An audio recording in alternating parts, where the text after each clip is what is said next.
Widow. Marvel's iconic characters have thrilled fans in every form of media. But where did it all start? The story of Marvel really begins 80 years ago at a small, quirky New York publishing company. It's here on 42nd Street that a small group of creators first lights the spark of the Marvel Universe.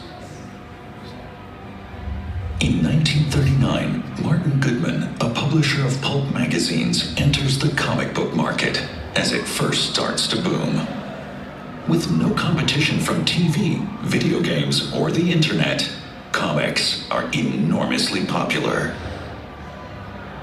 The same year, enemies of freedom threaten the world. It's time for a new kind of superhero. Captain America. Released a year before the United States enters the war, the debut issue becomes a huge hit. Publisher Goodman sells nearly 1 million copies. In the aftermath of the war, comics are just as popular as ever, but superheroes have been taken over by crime and horror comics, which have parents concerned. By the early 50s, the controversy over comic books becomes a full-blown panic. Comic book burnings are even held around the USA. Sales plummet, and many publishers shut their doors. Martin Goodman is forced to cut more than 80% of his titles, leaving him with romance and western, but not a single superhero. He keeps a small operation running under the editorship of his nephew Stanley Lieber, better known to the world today as Stan Lee. Frustrated with comics' uncertain future, Stan thinks about quitting the business. His wife Joan urges him to do one more comic book on his own terms before giving up. Stan turns to Jack Kirby, one of the most imaginative visual storytellers in the history of comics. Working together, they develop a new kind of superhero team, the Fantastic Four. Unlike most superhero teams before them, the Fantastic Four are a family. They bicker, squabble, and love each other fiercely. No superheroes have ever seemed quite so real before.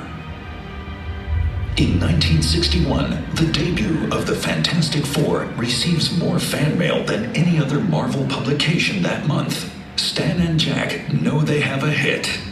The duo embarks on an astounding burst of creativity over the next 2 years, giving audiences the Incredible Hulk, the Mighty Thor, the Invincible Iron Man, Ant-Man and the Wasp, and the Uncanny X-Men. The ideas were evolving even faster than Kirby's lightning-speed pencil could draw them all.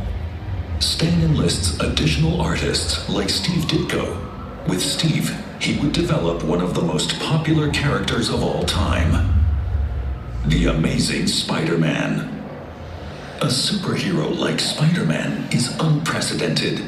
A lonely orphan teen who struggles with being bullied in high school and who worries about the health of his ailing aunt. Stan and Steve have turned the concept of the superhero into a new kind of allegory for the pain of adolescence. Marvel puts the human into the superhuman, reflecting the reality of the readers' lives, and readers loved it. One day, in the summer of 1963, Stan and Jack realize that they could bring their solo characters together to form a whole new team. They call them the Avengers. By the end of the 60s, Marvel has introduced a vast number of now classic characters and is the top-selling publisher of superhero comics. Marvel's roster of heroes continues to grow and to reflect humanity's diversity. The Marvel Universe can now be found in every storytelling medium humans have devised.